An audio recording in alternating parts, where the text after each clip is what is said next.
So this is everyday use, no spa. Right. Okay. And then if we want to turn the spa on. Let's say you want to turn the spa on. You turn this 180 degrees. Okay. And then this inlet one, where the two arrows are, turn it at 180 degrees. And now you got water sucking from the spa, returning to the spa therapies. So the pool's totally shut down now. Because this is all pool side, this is spa side. So this is all off. You got some coming from the main drain or? Nope, because this is off. Where that says off right there, that means that's off. I got you. Okay. Everything's sucking from the spa. Okay. So if you had a heater, you'd be sucking water through the filter. After the filter, it would go into the heater, then it would tie back into this line right here. And then your hot water would be going into here. So to actually heat the spa during the winter, you actually have to run it for a little while first through the heater. 45 minutes it takes to heat up. Dead of winter. So if you put a little solar thing on that thing, solar blanket? Yeah, on the spa, you wouldn't be able to ever. No, because whenever the heads pop up in the spa, it's going to take that water and just push it right into the pool. Plus, then the cold water from the pool will be going right back into the spa. Yeah.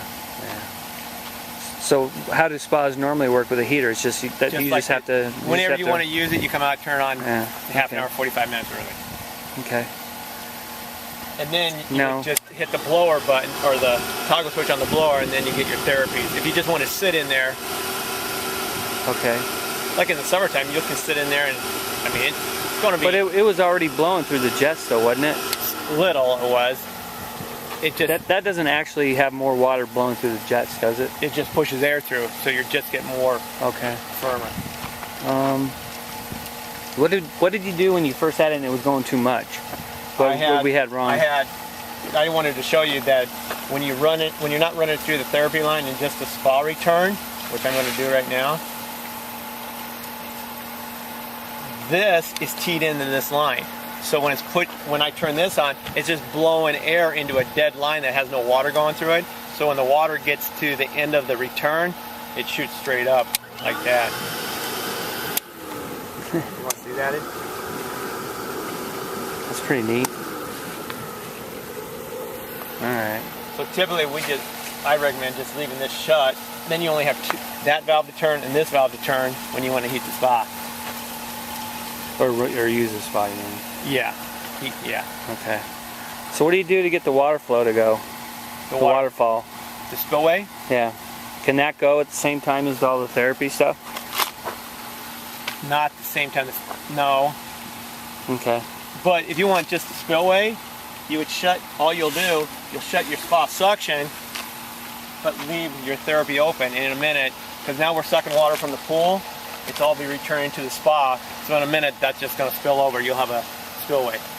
So if you have company over, that's what you'll probably want to do, is just open this one.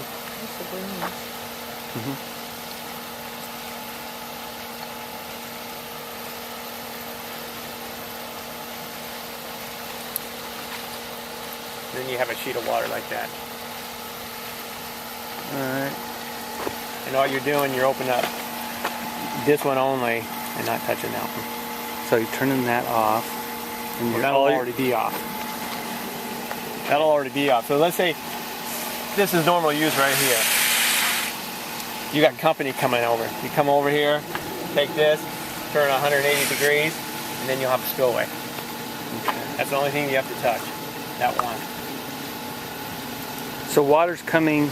Now the water's to coming the spa, and it's coming through the therapy jets. Yep. And it doesn't matter if it's coming through the therapy jets or just the returns. You're still going to have that spillway. Okay, so there's returns in the spa too. You have 2 returns in the spa, 6 therapies in the spa. Oh, okay. So this is So to get maximum flow, you open the returns and the therapy? No, it won't make it. If you wanted maximum flow, you would go like that. Because now this is off up here, so the water's going this way and that way. But you won't notice it much. Okay. Here, it all says it right here. Oh, You fill up line to line, and it says fill up small vial to line, add 5 drops of number 1. I'll put 5 drops of number 1.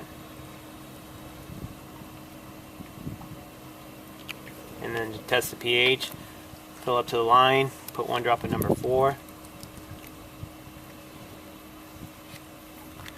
So what are you? You're basically trying to test chlorine levels and pH? Yep.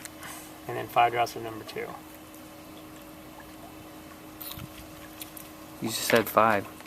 Yeah, 5 drops of number 2. I thought you only put 2 in.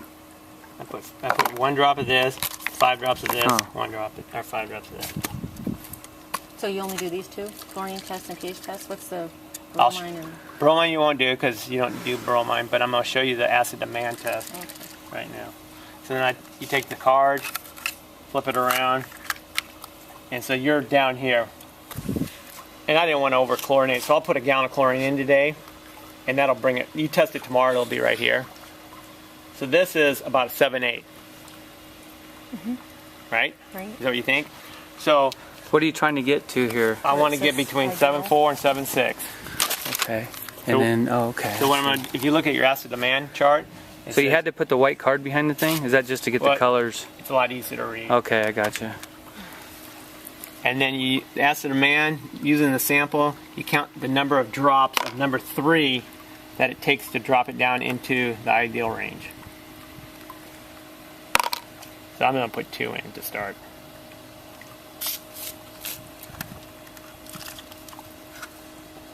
And it dropped it right down. So So- you did 2 drops. I did 2 drops, so I dropped it down to a 7.4. So then what we do, go to this chart, and we're going to go off a 15,000 gallon pool, and I put 2 drops in, so you go to 15, 2, so you need 1.5 pints of acid. So it tells you exactly what to do. But you're going to run everything off of 15, So, 15,000 gallons. what's that one? That was how many What? drops you put in? No. Where's the drops? Drops are Oh, up top, and then it's just down and over. 2 drops. Oh, I get So I it. put Okay. 1.5 pints in. Okay. We're pints. I guess you're going to show us that, huh? Well, you're going You to got, have is there a measuring thing for the I don't. acid? It's not rocket scientist. Yeah. I mean, I would come close. Well, Put how many 4 quarts in a gallon. and how many pints in a quart? 2 pints in a quart. And so we needed 2 pints. Yeah. So we need 1.5. So we kind of need like a quarter of a gallon. So you're gonna put when I do, I'm gonna clean the pool first, and then I'll put in quarter of a gallon, a hair less, and then I'm gonna put a gallon of chlorine in. And then tomorrow when you test it, if you want to test it, just to play with it, this should be a lot closer to 7.4, 7.6, and this chlorine level should be up between a 2.0, 3.0. And that's where I don't like keeping it on PebbleTech down at a 1.0. I prefer it up here. Just because this is a rougher surface, so you have more possibilities of algae growing into a rougher surface than if you had a plaster surface. Am I going to just put it in that? Is that what you do? The chlorine tablets, which are No, you'll dump chlorine in when it has demand, right? I'm gonna put liquid in, but you never want to use shock. Shock has, first of all, shock has to, once you put it in, it clouds up the water. Second of all, it has to break down into a liquid before it starts working. When I put in liquid chlorine, it's working automatically. It's immediately working. So whenever you're doing adjustments from there, you're basically putting liquid chlorine in. That is just to maintain. But if you, like right now, if we would have read this and it was a 2.0, we wouldn't do nothing. Right. And you would just Keep that. get on a schedule, probably with your schedule, it's going to be Saturday or Sundays. You'll come out and do your pool, and that's where you'll put your chlorine tabs in. The only time you're going to add liquid chlorine is if it gets down like between a 0.06 or lower. And that's when you want to boost it up, and then the chlorine tabs will maintain that reading. So how many tablets do you put in there? There's Do you use two- three? Do I you put 3 2 inch? in the other day, 3-inch tablets. That's what's in that bucket right there. Oh.